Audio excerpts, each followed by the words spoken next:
Napansin ni Ila ang pagbahid ng lungkot sa mukha ni Miko.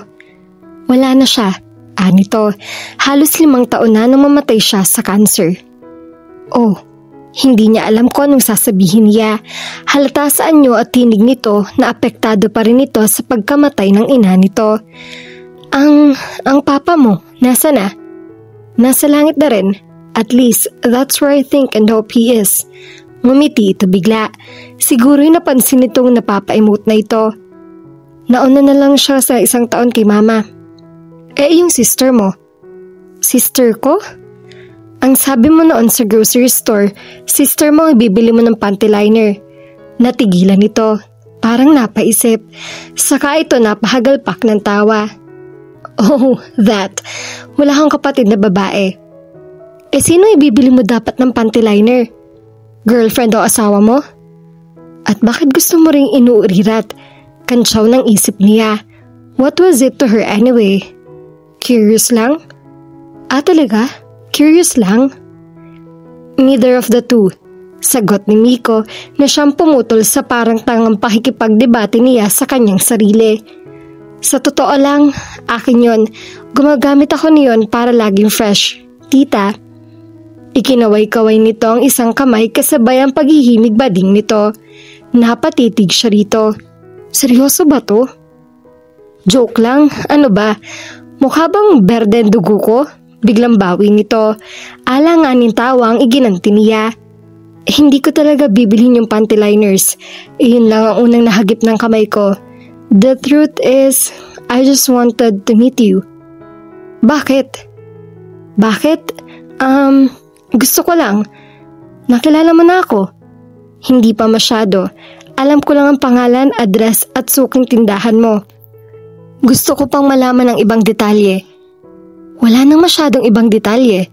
I'm a boring person. Naisip agad niya iyon. Kasunod niyon ay naglaro sa alaala niya ang ilang blind dates na isineset up ng mga kaibigan niya dati. Parang naramdaman uli niya ang matinding pagkakilang habang pinipilit niyang maging maganda ang daloy ng usapan nila ng lalaking inirereto sa kanya. It was painful to watch the guy she was trying to speak with slowly lose interest in the conversation. Kaya nga sa kalauman ay umiwas na lang siya sa makikipag-date. Pwede ba yun?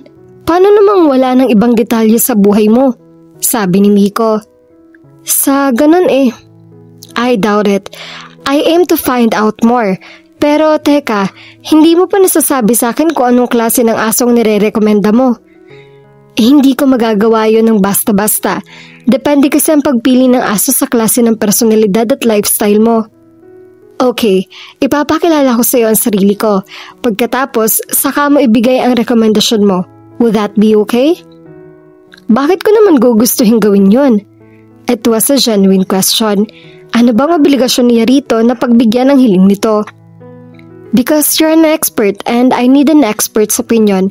Look, I'm willing to pay you for your services. I am not offering my services. Bakit naman? Dahil hindi yun ang linya ko. Can't you do it for your friend? Friend ba kita? Pinagtaasan niya ito ng kilay. I could be if you'd let me. Iyon ang unang pagkakataong naka-enkwentro siya ng lalaking kagaya nito. Tila ba atat na atat itong ipagpilitan ng pakikipagkilala sa kanya. It boggled her mind. Para ding natutuwa siya na hindi niya maintindihan. Tuwa-tuwa ka riyan.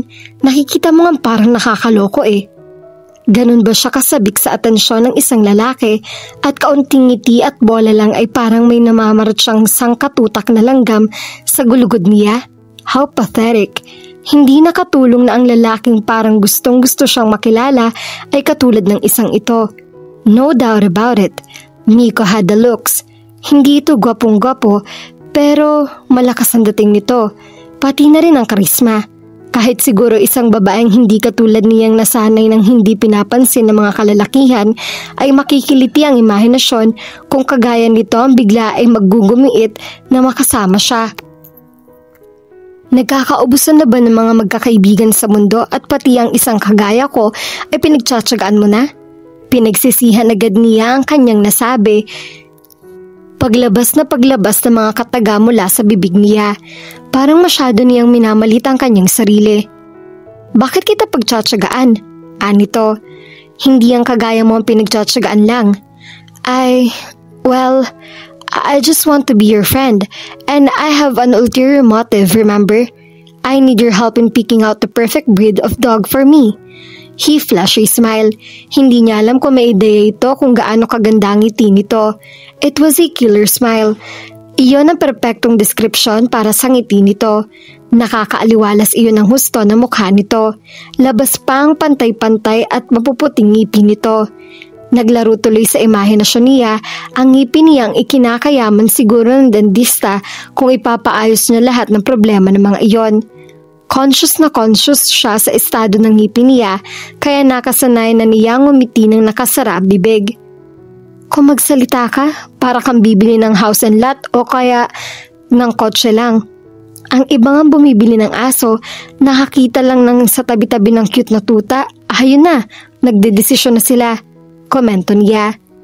Sa'yo na nga mismo nanggagaling na dapat piliing mabuti ang aalaga ang aso, hindi ba? I want to be a responsible pet owner. Ayoko yung kukuha ko ng aso tapos hindi ko rin naman siya maaalagaan ng husto. Lalo pa nga't hindi ako likas na mahilig sa kanila na katulad mo. You seem like an expert to me so it's your opinion. I want. Kagaya ng sinabi ko, handa ako magbayad. Hindi ako nagpapabayad. Libre ang serbisyo mo? Aba, mas mabuti. Hindi niya napigilan ng mapangiti kahit ayaw niya. There was something about this guy that got to her. Pero dahil din doon ay kailangan siyang mag-ingat. Sa ilang beses na siyang nasasaktan, hindi pa rin niya nakakasanayan iyon. Kung sa bagay, sino nga ba ang masasanang masaktan? Ilang beses man siguro mangyari ang sakit, masakit pa rin. Kaya mas madali para sa kanya ang umiwas sa mga sitwasyong potensyal na pagmumula ng sakit ng kalooban. Wala akong mabibigay na serbisyo. Iyon ang ibig kong sabihin. Gate niya. Kung hindi ka naaawa sa akin, mahabag ka sa walang kamuwang-muwang na asong mapipili ko. I'm thinking more along the lines of a pitbull. Matapang at malaki ang mga yon, hindi ba? Nakakamacho pag ganun ang dala ko. Okay, I think I'll go get myself a pitbull. Sapat ang IQ niya para matukoy niyang pinaglalaroan siya nito at hindi siya magpapadala. Kahit totoong pitbull ang bilhin mo, bahala ka, sabi niya. If you'll excuse me, mag-aayos pa ako ng mga paninda ko. Okay, fine. I try to do the right thing. Tandaan mo yon. Hindi ko kailangang tandaan dahil wala tayong kinalaman sa isa't isa. Whatever you say, aalis na ako. Salamat pala at sana mabigyan mo ako ng discount pagbili ko rito ng dog food para sa pitbull puppy ko. Adios! Naglakad na ito papunta sa pinto. Itinoon naman niya ang atensyon sa salansan niyang nirerepak niyang dog food. Pero parang tuksong naglalaro sa diwa niya ang itsura ni Miko. May dala itong pitbull puppy. Sure, all puppies look small and helpless, pero kapag lumaki na mga iyon, ibang usapan na. Hindi siya sira para bumili ng ganoong tuta. Malamang nga na kahit askal ay hindi kukuha ng isang yun. Pero para rin siyang engot na hindi mapigilan na mag-alala. What if she overestimated his intelligence? Baka inaakala lang pala niyang may sapat na talino ito, pero sa totoo pala, hindi nahaluan ng iodized salt ang pagkain ng ina nito nung ipinagbubuntis pa ito. Narinig niya ang tunog ng wind chimes. Hudyat na binuksan na nito ang pinto. Palabas na marahil ito. Let him go. Pinilit niya ang sariling abutin ng isa pang pakete ng dog food. Mga 10 segundo lang ang kailangan niyang palipasin at makakaalis na ang tuluyan si Miko. Kaya na niya iyon, pero hindi pa umaabot ang 5 segundo ay pinigilan niya ito. Wait! Yes? Ang bruho, nakatayo pa ito sa loob ng shop. Binuksan lang nito ang pinto pero halatang hindi ito lalabas. Para bang alam na hindi siya makakatiis. Kung aso lang siya ay kinagat na niya ang sarili niya. She fell for his ploy. How stupid. Okay, tutulungan kita.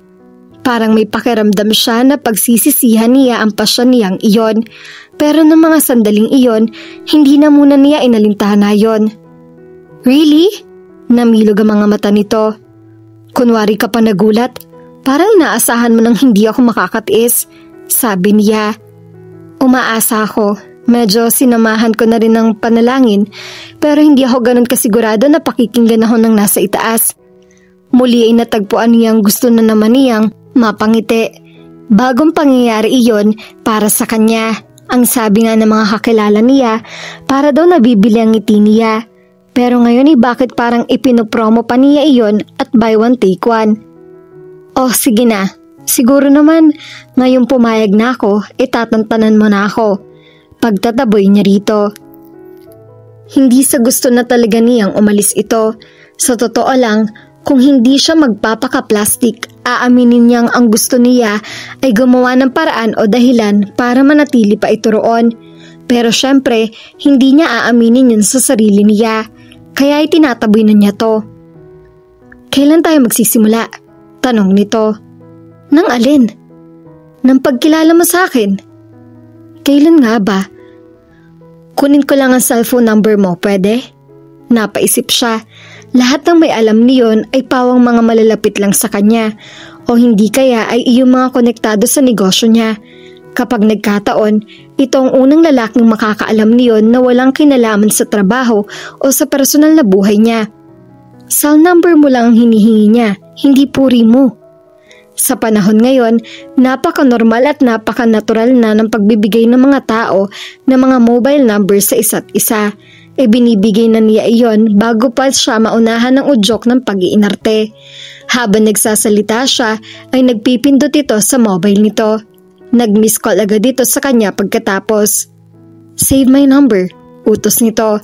Hindi siya nagsalita. Sa halip ay itinirik niya ang kanyang mga mata. Siguro naman ngayon, patatahimikin mo na ako, sabi niya. I guess I'll do for that.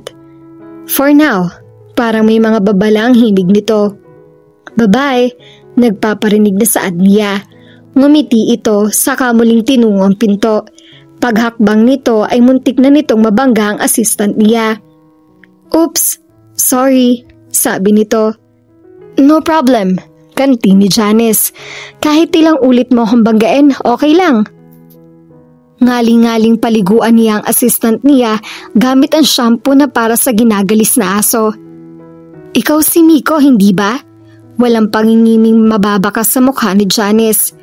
Kung ilang ulit na niyang naasam na sana ay ganun siya kahusay makipag-interact sa ibang mga tao, lalo na sa kalalakihan, pero higit ang pag-asam niya ng mga sandaling iyon. Iyon ang tawag sa akin ng mga kakilala ko. So, I guess that's my name. Alright. Sagot ni Miko. Kalimitang nasa kasagsagan ng paghahanap ng makakapareha sa buhay. Asus, patawa pa. Tinampal ito ni Janice sa braso. Tampalin ko rin kayang bruhang to. Nahihindik siya na mapagtantong itinatakbo ng kanyang isip. Ako nga pala si Janice.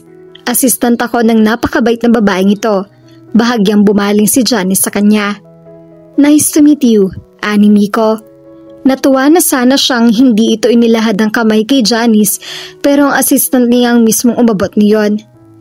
Ako man, very very nice, ani Janice. Iniwan na niya mga ito bago pa siya makagawa ng hindi nakakatuwa. Pasalamat si Janice at hindi siya naisipan nitong tawagin ng tita. Kung hindi, ay baka kung ano nang nagawa niya rito. I have to go, narinig niyang sabi ni Miko. Nakahinga siya ng maluwag. See you. Nilakasan nito ang boses. Tila pahiwatig na siya ang kinakausap nito. Oy, see you raw, sabi pa ni Janice nang hindi siya kumibo. Kumaway lang siya rito nang hindi ito nililingon. Kunway abala na uli siya sa pag-aayos ng mga pagkain ng aso. Nang marinig niya ang tunog ng sumarang pinto, ay parang bumigat bigla ang kalooban niya. Uy, ano yun, ha? Napaigtad siya na magsalita si Janice. Nakalapit na pala ito sa kanya. Ang akala niya ay nasa may pinto pa ito. Ang alin? Mukhang may kung ano sa inyo ni Miko. Ang galing naman ng imahinasyon mo. Kung ano-ano naglalaro dyan. Ganti niya. Kunwari ka pa. Kahit assistant lang niyang kung tutuusin si Janice, kapalagayang loob na rin siya nito. Hindi na ito masyadong nangingilag sa kanya. Kailangan ko bang magkunwari? Para namang hindi mo ako kilala. Ganti niya. Kilala nga kita at isang kagaya ni Miko ang kailangan mo sa buhay. Kailangan ko sa buhay ko? Para mo rin sinabing kailangan ko maghanap ng napakalaking bato na paulit-ulit na ipupukpok ko sa ulo ko. Pumalatak ito. May madalas sabihin ng mga napapanood ko sa TV. Ano ba yun? You don't know what you're missing. Mamiss ko na lang. Hindi ko kailangan ng sakit ng ulo. Pagkasabi niyon ay nagpasintabi na siya. Kunway kailangan niya magtungo sa banyo. Pero ang totoo ay ayaw na niyang marinig ang mga sasabihin nito.